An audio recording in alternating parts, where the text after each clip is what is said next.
আমি হিমাদ্রি কুমার ভৌমিক, প্রভাষক ও বিভাগীয় প্রধান, ফিরোজ মিয়া সরকারি কলেজ, ব্যবস্থাপনা বিভাগ, আশুগঞ্জ, ব্রাহ্মণবাড়িয়া।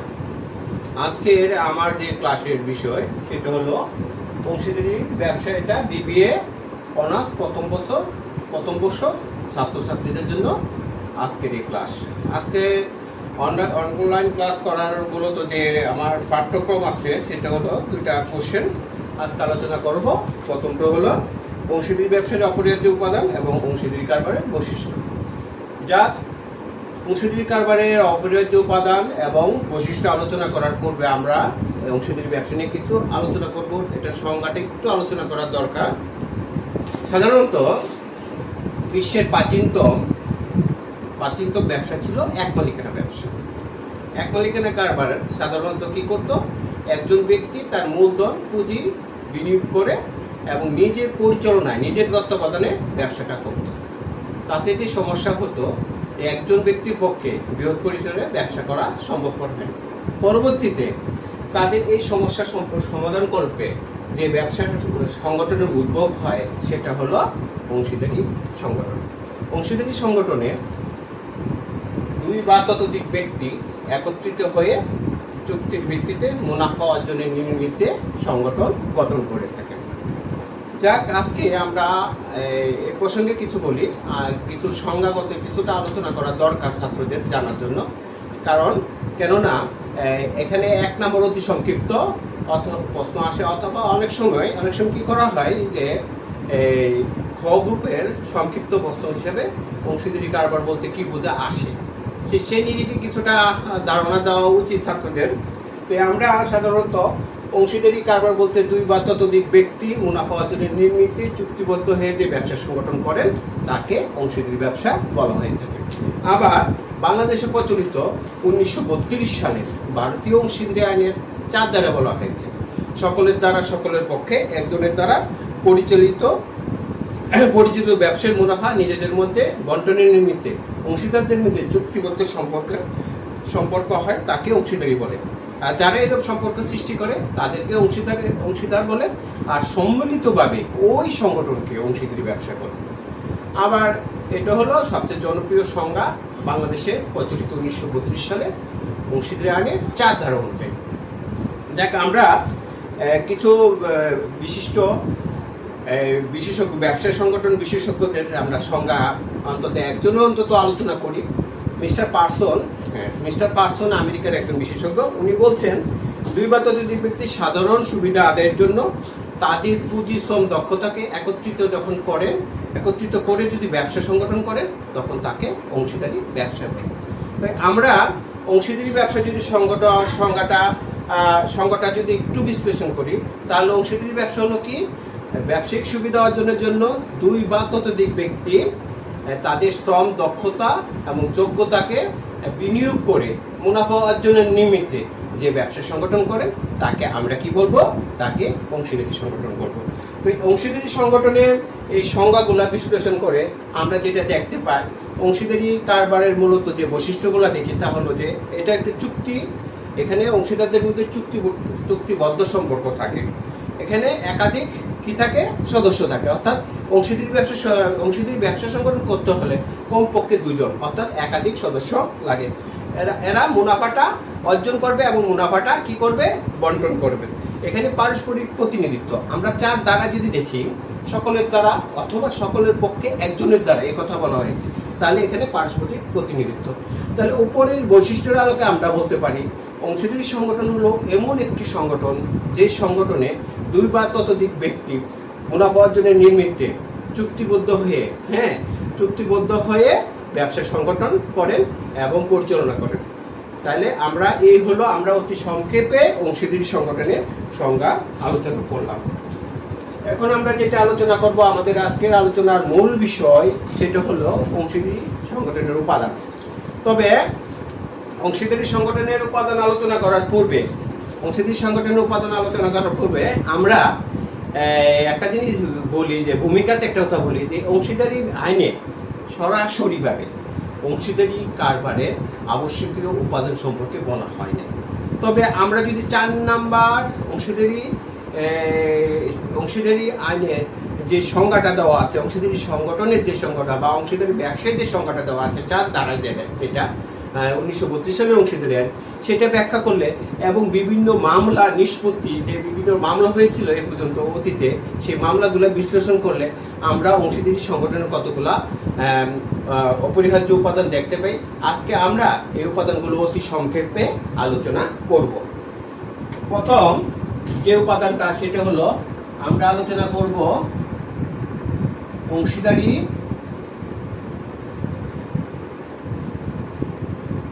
সংগঠনের উপাদান। সংগঠনের উপাদান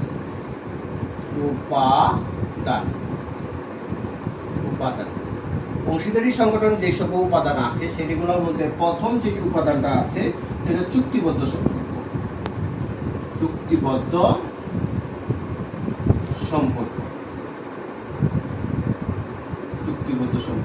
অংশীদারি ব্যবসার প্রধান উপাদান যদি বলি, উপাদান নয় এবং প্রধান বলতে কিছু না, যে উপাদানগুলো আমি উল্লেখ করব, এই উপাদানগুলার যে কোনো একটা যদি চুক্তিতে অনুপস্থিত থাকে তাহলে এটাকে অংশীদারি ব্যবসা বলা যাবে না। সেই অর্থে প্রত্যেকটি উপাদানই গুরুত্বপূর্ণ।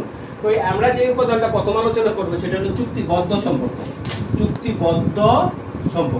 চুক্তিবদ্ধ সম্পর্ক বলতে কি, অংশীদারি ব্যবসা যখন গঠন করে তাহলে দুই বা ততোধিক ব্যক্তি চুক্তিবদ্ধ হয়ে অংশীদারি সংগঠন স্থাপন করে।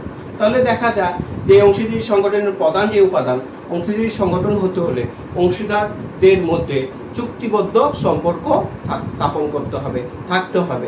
কেউ যদি তার পৈতৃক ব্যবসা থেকে তার বাইরে নিয়ে কোনো সংগঠন করে এবং মুনাফা বন্টন করে, তাহলে এটাকে অংশীদারি সংগঠন বলা যাবে না। কেননা এখানে চুক্তির অনুপস্থিতি আছে, এই কারণে আমরা অংশীদারি সংগঠন এটাকে বলতে পারবো না।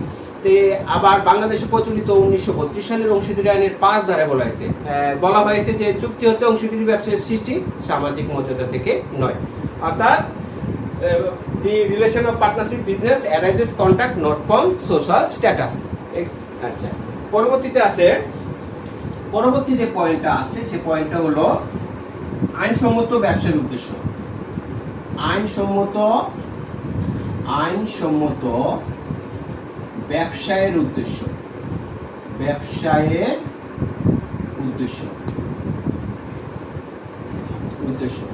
অংশীদারি সংগঠনের আরেকটি গুরুত্বপূর্ণ উপাদান, সেটা হলো অংশীদারি সংগঠন হতে হলে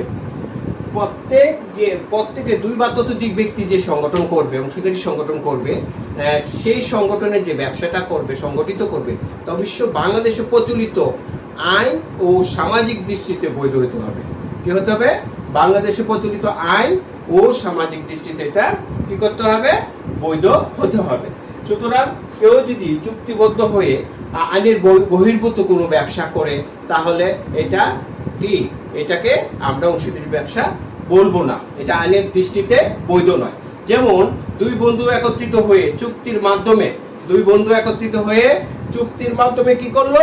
তারা করলো এই যে এখন ঈদের সিজন, এখন তারা ভারতের চোরা কারবারি করে গরু আমদানি করবে, তাহলে এটা একটা বৈধ ব্যবসা নয়। এই কারণে আইনে বলা হয়েছে আইনসম্মত ব্যবসার উদ্দেশ্য থাকতে হবে, অর্থাৎ যে উদ্দেশ্যটা আইনের দৃষ্টিতে এবং সামাজিক দৃষ্টিতে বৈধ। একাধিক সদস্য সংখ্যা, তৃতীয় যে উপাদান, একাধিক সদস্য সংখ্যা।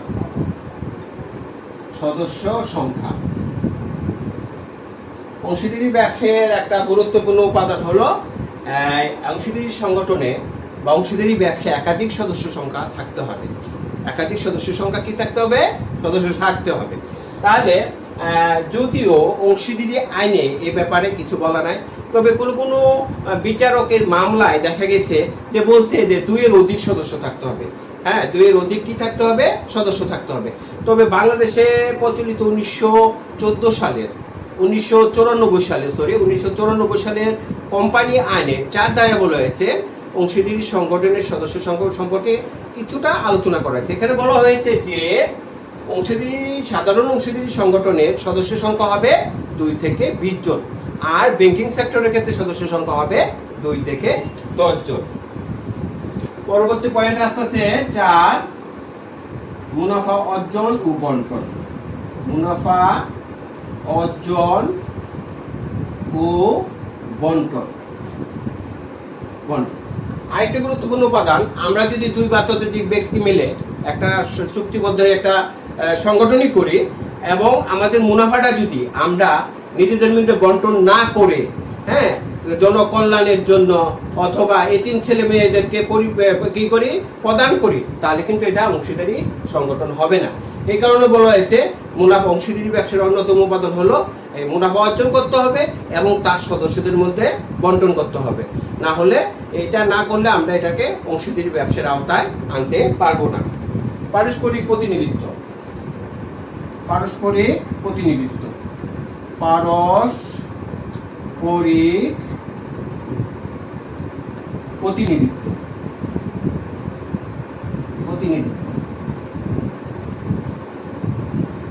পারস্পরিক প্রতিনিধিত্ব একটি গুরুত্বপূর্ণ উপাদান।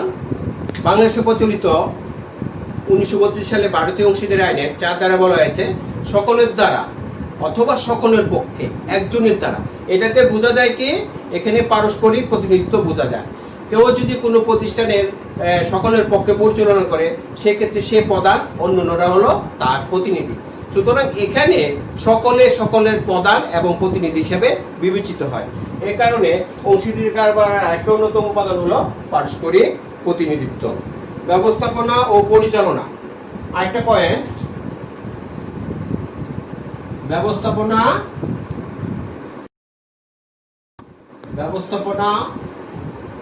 ও পরিচালনা।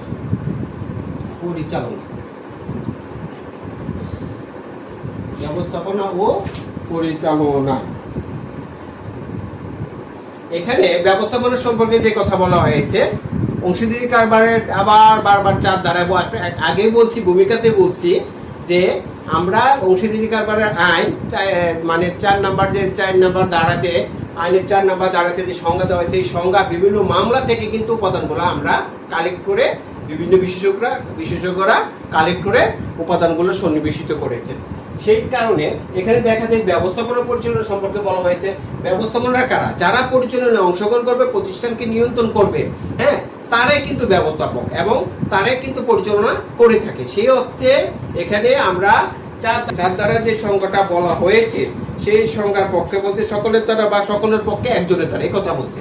এই কথার ক্ষেত্রে বলা যায় এখানে ব্যবস্থাপনা কারা, যারা অংশগ্রহণ করবে, যারা পরিচালনা, যারা অংশগ্রহণ করবে, তারা প্রতিনিধি, তারা হলো প্রধান, একটা প্রতিষ্ঠানের প্রধান ব্যবস্থাপক, এবং তারা অন্যান্য যারা আছেন প্রতিষ্ঠানের অংশীদার। সাধারণত অংশীদার কারা কতজন হতে পারে? সাধারণ অংশীদারের ক্ষেত্রে সর্বোচ্চ 20 জন, ব্যাংকিং সেক্টরের ক্ষেত্রে 10 জন। এরা কি করবে? তাদের কি প্রতিনিধি হিসাবে দেখবে, অর্থাৎ তাদের প্রতিনিধি হিসাবে সবকিছু তারা দেখাশোনা করবে এবং পরিচালনা ব্যবস্থাপনার কার্যাদি তারা নিষ্পন্ন করবে বা সম্পন্ন করবে। অংশীদারদের যোগ্যতা। অংশীদারদের যোগ্যতা আরেকটা গুরুত্বপূর্ণ পয়েন্ট। অংশীদারদের যোগ্যতা অর্থাৎ অংশীদারদের যোগ্যতা কি? একটা আইনের বিধান আছে, বাংলাদেশের নাগরিক, যে কোনো নাগরিক যাদের সুস্থ মস্তিষ্ক সম্পন্ন, যাদের বয়স 18 বছর হয়েছে, তারাই অংশীদারি কারবারের চুক্তি করার যোগ্যতা রাখে। হ্যাঁ, অর্থাৎ এই চুক্তি সম্পূর্ণ করার যোগ্যতা যারা আছে, তারা ব্যতীত যারা চুক্তি সম্পন্ন করতে পারে না, অর্থাৎ চুক্তি সম্পাদন করার যোগ্যতা নেই, তারা চুক্তি সম্পাদন করতে পারবে না। যেমন নাবালক, দেউলিয়া, জড় বুদ্ধি সম্পূর্ণ, পাগল বা এই ধরনের ব্যক্তিরা কি করতে পারবে না? অংশীদারি কারবারে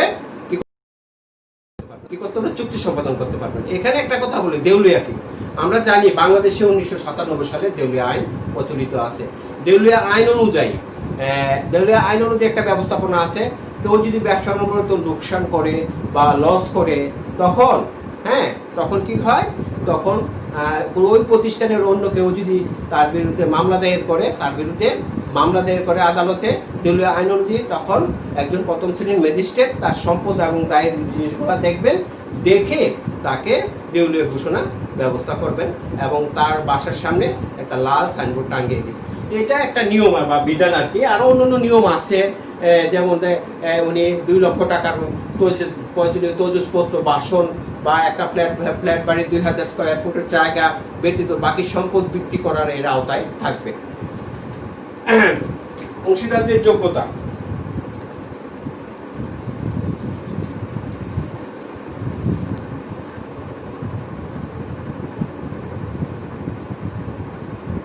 অংশীদারদের যোগ্যতা অসীম দায়, সরি এখন আলোচনা করব অসীম দায়। অসীম দায়, অসীম দায়। অংশীদারদের দায় অসীম। কেননা অসীম? অংশীদাররা যে পুঁজি তার সংগঠনে বিনিয়োগ করে থাকেন তার বাইরেও তার ব্যক্তিগত সম্পদ দায়বদ্ধ থাকে। এ কারণে বলা হয়েছে অংশীদারের দায় অসীম। কেউ যদি প্রতিষ্ঠানে দেউলিয়া ঘোষিত হয় তাহলে অন্যান্য যারা স্বাবলম্বী অংশীদার আছে তারা তার দায় পরিশোধে বাধ্য থাকে। এই কারণে বলা হয়েছে অংশীদারদের দায় অসীম। মূলধন। অংশীদাররা চুক্তি মোতাবেক মূলধন সরবরাহ করেন, অর্থাৎ তারা যখন চুক্তিপত্র স্বাক্ষর করেন তখন নির্ধারিত থাকে কয়জন অংশীদার থাকবে বা চুক্তিপত্রের বিষয়বস্তুতে কয়জন অংশীদার থাকবে এবং তাদের মূলধনের পরিমাণ কত থাকবে এগুলা উল্লেখ থাকে। তাহলে এখানে মূলধন উল্লেখ থাকে। আবার কেউ কেউ হোক আর ব্যবসায়ের অংশীদার হতে পারে। কিভাবে হতে পারে? তার দক্ষতা, যোগ্যতা, তার সুনাম ব্যবহার মাধ্যমে। যারা দক্ষতা ও যোগ্যতার মাধ্যমে অংশীদারি কারবারের অংশীদার হন তাদেরকে সাধারণত তোমরা জানো যে কর্মী অংশীদার বলা হয়। আবার পক্ষান্তরে যারা তাদের সুনামটা ব্যবহার করে অংশীদার হন তাদেরকে নামমাত্র অংশীদার বলা হয়ে থাকে।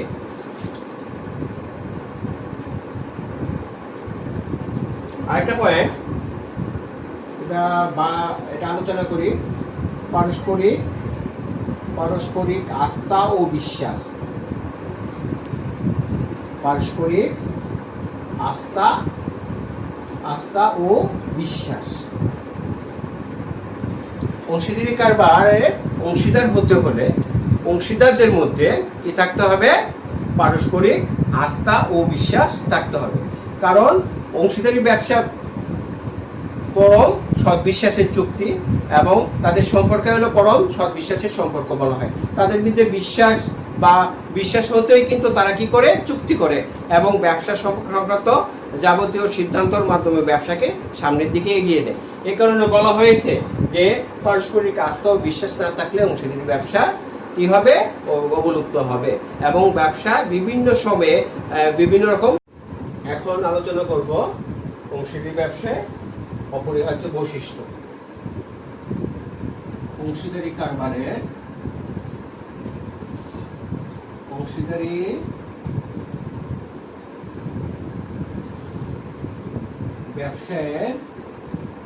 ব্যবসাটাকে তো কারবারও বলে। ব্যবসায়ের বৈশিষ্ট্য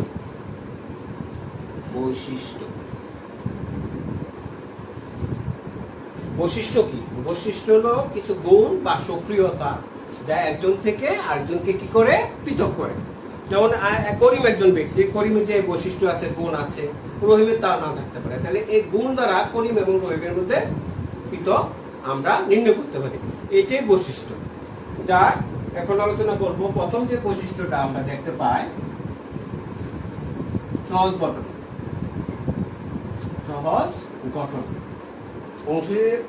অংশীদারি ব্যবসা একটি প্রাচীনতম ব্যবসা।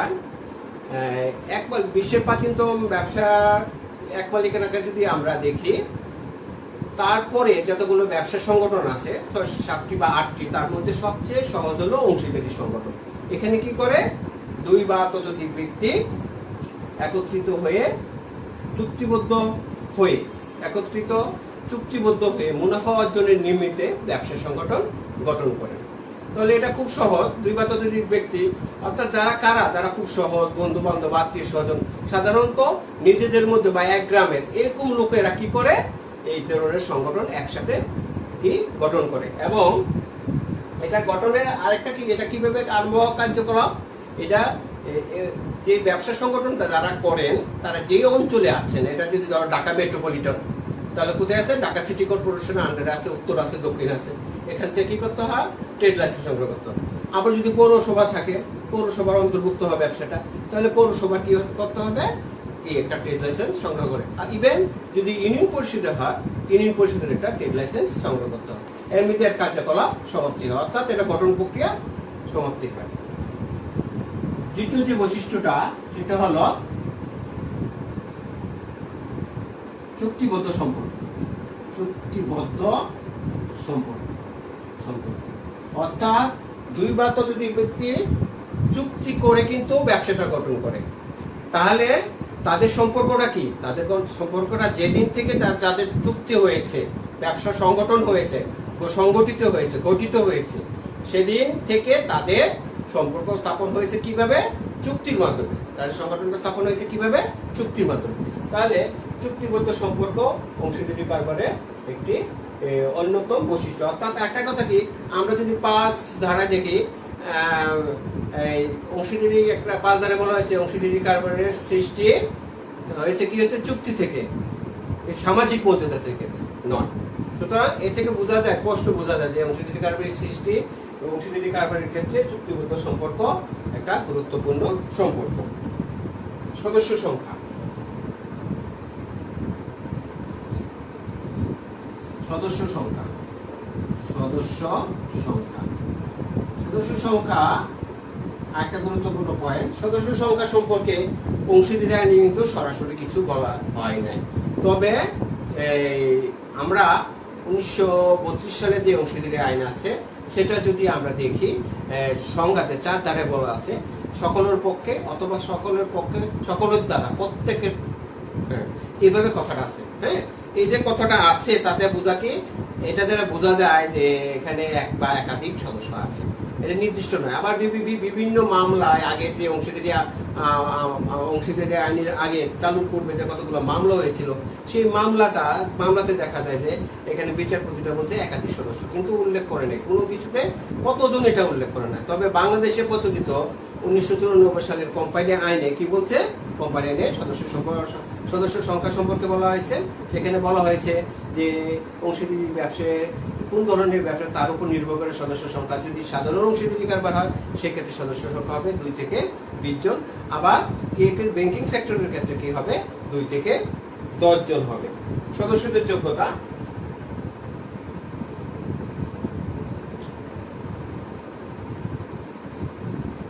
সদস্যদের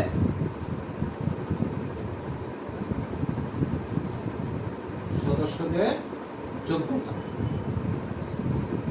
সদস্যদের যোগ্যতা কি বোঝায়, অর্থাৎ সদস্য হইতে হলে কি তার যোগ্যতা লাগতে হবে। অবশ্যই বাংলাদেশের নাগরিক হতে হবে, যেহেতু বাংলাদেশের মধ্যে এইসব ব্যবসা সংগঠন গঠন করবে এবং পরিচালনা করবে সমগ্র বাংলাদেশ থেকে। তাহলে এটা কি করতে হবে, অর্থাৎ বাংলাদেশের নাগরিক হতে হবে, সুস্থ হতে হবে, 18 বছর হতে হবে, এটাই যোগ্যতা। আর কারা অংশীদারি সংগঠন করতে পারবে না, যারা নাবালক, দেউলিয়া, জনবুদ্ধি সম্পন্ন, পাগল, তারা কখনো অংশীদারি সংগঠনের সংগঠন গঠন করতে পারবে না। মূলধন সরবরাহ।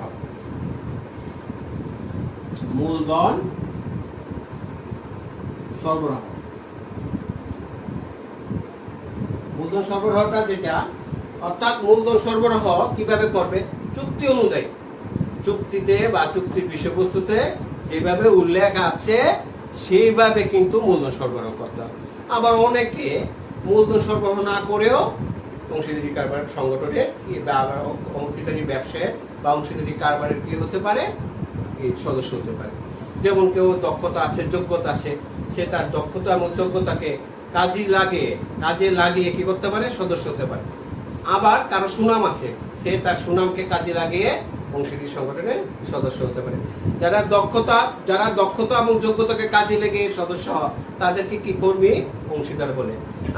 আর যারা সুনাম ব্যবহার করে, অর্থাৎ সুনাম বিভিন্ন টাকা বা চুক্তির মাধ্যমে বা মুনাফার মাধ্যমে তার সুনামকে ব্যবহার করার জন্য অনুমতি দেয়, অথবা অনুমতি দেয়, তাদেরকে কি বলা হবে, তাকে নামমাত্র অংশীদার বলা হয়ে থাকে। আইনসম্মত উদ্দেশ্য। 6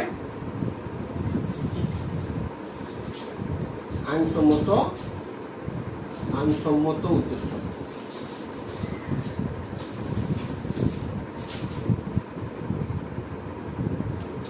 অর্থাৎ ব্যবসা করতে হলে দুটো জিনিস খেয়াল রাখতে হবে।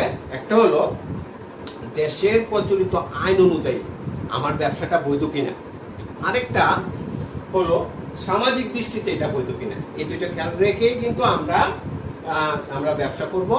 এর বাইরে যদি এই দুইটা যে ধারণাটা যদি না রেখে যদি ব্যবসা করি তাহলে এটা অবৈধ বলে বিবেচিত হবে। তাহলে আমরা অংশীদারি ব্যবসায় একটা কথা বলা হয়েছে, আইনসম্মত উদ্দেশ্য থাকতে হবে। কেউ যদি চোরা কারবার করার জন্য কি করে 2 বা ততোধিক ব্যক্তি একত্রিত হয়ে ব্যবসা সংগঠন করে, অংশীদারি সংগঠন করে, তখন তাকে অংশীদারি ব্যবসা বলা হবে না, কারণ এখানে তাদের আইনসম্মত উদ্দেশ্য নেই। এরা আইনগতভাবে বেআইনি, এই কারণে এটাকে আমরা অংশীদারি ব্যবসা বলতে পারবো না। ব্যবস্থাপনা ও পরিচালনা। ব্যবস্থাপনা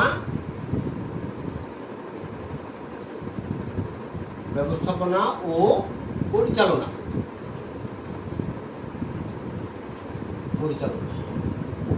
এখন কথা হলো ব্যবস্থাপনা ও পরিচালনায় কারা যাবে? যারা আছে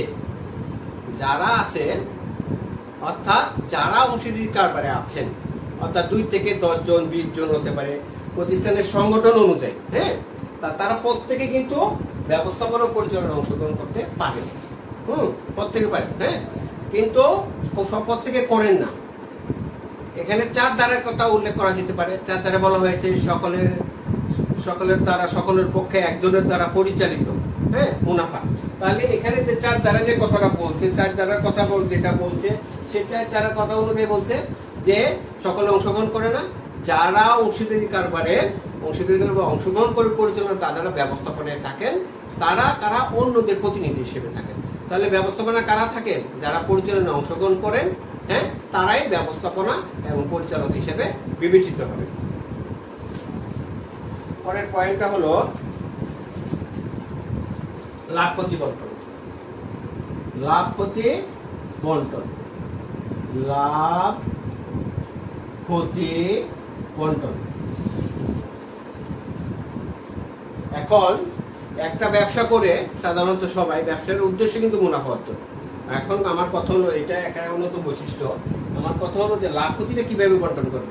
এখানে চুক্তিতে উল্লেখ থাকবে তারা 2 জন অংশীদার হলো 3:2, 3 জন থাকলে হতে পারে 3:2:1, এইভাবে হতে পারে।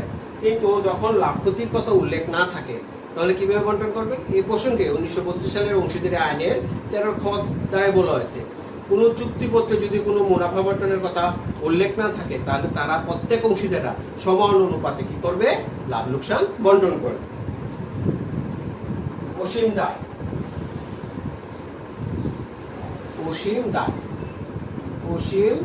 দায়। সাধারণত এক মালিকানা অংশীদারির দায় অসীম, যদিও যৌথ মূলধনী কোম্পানির দায় সীমাবদ্ধ। কেবলমাত্র শেয়ারের মূল্য দ্বারা সীমাবদ্ধ। আমাদের দেশে যেগুলো কোম্পানি সংগঠন আছে তারা দায়টা কি? শেয়ার মূল্য দ্বারা। কিন্তু অংশীদারির দায় অসীম বলা হয় কেন?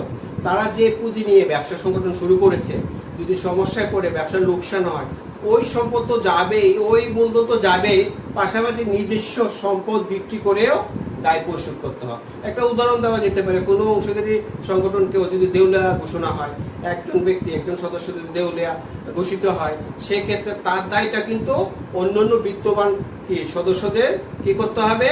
বহন করতে হবে। এই কারণে বলা হয় অংশীদারি ব্যবসায় দায় অসীম।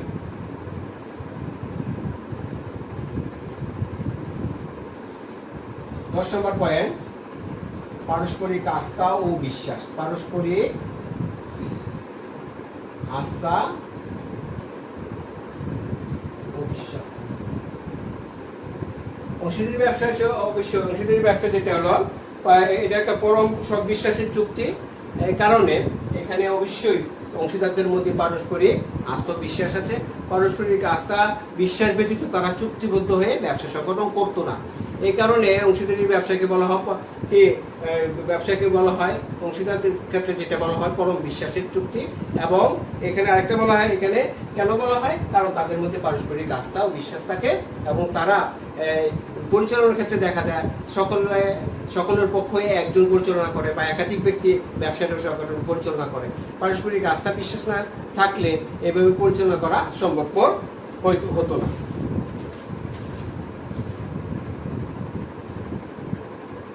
11 নম্বর পয়েন্ট, আইনগত সত্তা। আইনগত সত্তা। অংশীদারি ব্যবসায় কোম্পানি সংগঠনের মতো আইনগত সত্তা নেই। অংশীদারি কোম্পানি সংগঠনের একটা কি আছে, কৃত্রিম ব্যক্তি সত্তা আছে। অর্থাৎ সংগঠন ব্যক্তি না হয়েও ব্যক্তির মতো সবকিছু করতে পারে। সে ব্যক্তি নামে পরিচালনা করতে পারে এবং রবার স্ট্যাম্প এবং সিগনেচার বলে, অর্থাৎ প্রতিষ্ঠানের পক্ষে একজন ব্যক্তি ওই প্রতিষ্ঠানকে কোম্পানি সংগঠনকে পরিচালনা করে এবং তারা তৃতীয় পক্ষের বিরুদ্ধে মামলা দায়ের করতে পারে।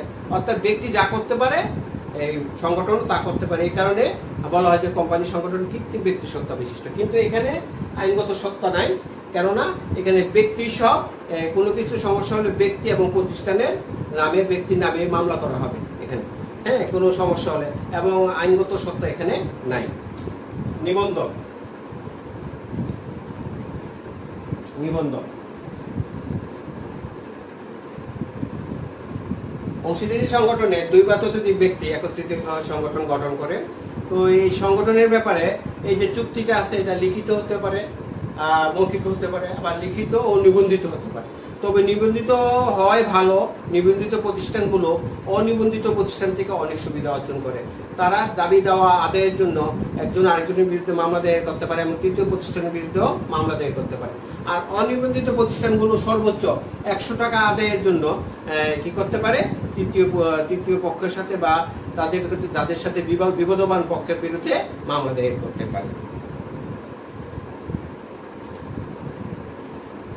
13 নম্বর, আমরা উপরে যাই, যেহেতু এখানে নিচে সমস্যা হইতেছে, আমরা এখন উপরে যাব। আমরা কত নাম্বার পয়েন্ট আলোচনা করব? 13 নম্বর।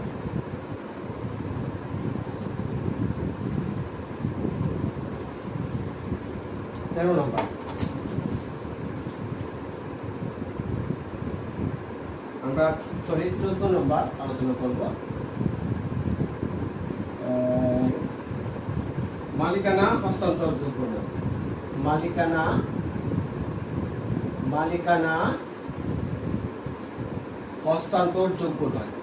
হস্তান্তরযোগ্য নয়। অংশীদারি ব্যবসায়ের মালিকানা কোনো অবস্থাতে হস্তান্তর করা যায় না। যদি কেউ তার মালিকানা হস্তান্তর করতে চায় তাহলে অন্যান্য অংশীদারদের সম্মতিক্রমে একটা বিশেষ অবস্থার আলোকে অন্যান্য অংশীদারদের কি সম্মতির প্রেক্ষিতে কি করা যায়, হস্তান্তর করা যায়। স্থায়িত্বের অনিশ্চয়তা। স্থায়িত্বের অনিশ্চয়তা।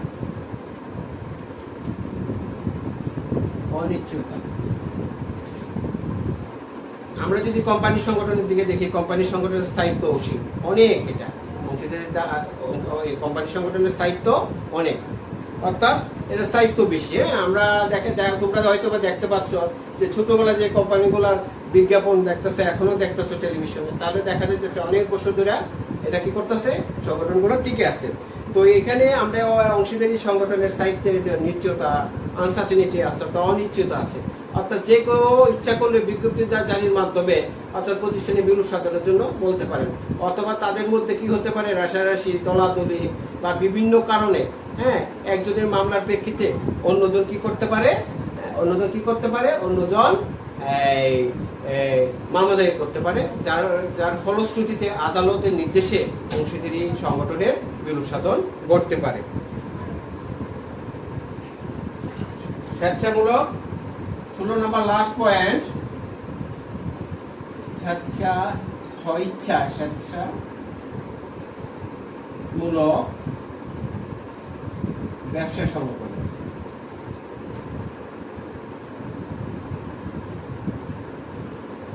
অর্থাৎ অংশীদারি কারবারের যারা সদস্য অর্থাৎ অংশীদার, তারা কি করে, স্বেচ্ছায় একত্রিত হয়ে আলোচনার মাধ্যমে তাদের সংগঠন গঠন করে। এই কারণে বলা হয় যে অংশীদারি সংগঠন স্বেচ্ছামূলক ব্যবসা সংগঠন। তাহলে আজকে যে অংশীদারি সংগঠনের বৈশিষ্ট্য আলোচনা করলাম, তার থেকে অবশ্যই বুঝতে পেরেছে যে এই বৈশিষ্ট্য থাকলে আমরা বুঝতে পারবো এটা একটা অংশীদারি সংগঠন। এই সক্রিয়তা বা নিজস্ব গুণ এই সংগঠনের আছে, যার মাধ্যমে এই সংগঠনকে অন্যান্য সংগঠন থেকে পৃথক করেছে। যাক, আজকের ক্লাস এখানে সমাপ্ত ঘোষণা করার আগে তোমাদেরকে যে করোনা প্যান্ডেমিকের যে অবস্থা, তাতে দিন দিন এটা খুব আশঙ্কাজনকভাবে বাড়ছে। তোমরা সতর্ক থাকবে। তোমরা বাইরে গেলে মাস্ক পরিধান করবে এবং বাসায় ঘন ঘন হাত ধুবে 20 সেকেন্ড ব্যাপী। এবং আরেকটা কথা যেটা বলতেছি, তোমরা সামাজিক দূরত্ব বজায় রাখবে এবং অনলাইনে রেগুলার বা নিয়মিতভাবে ক্লাস করবে। ধন্যবাদ।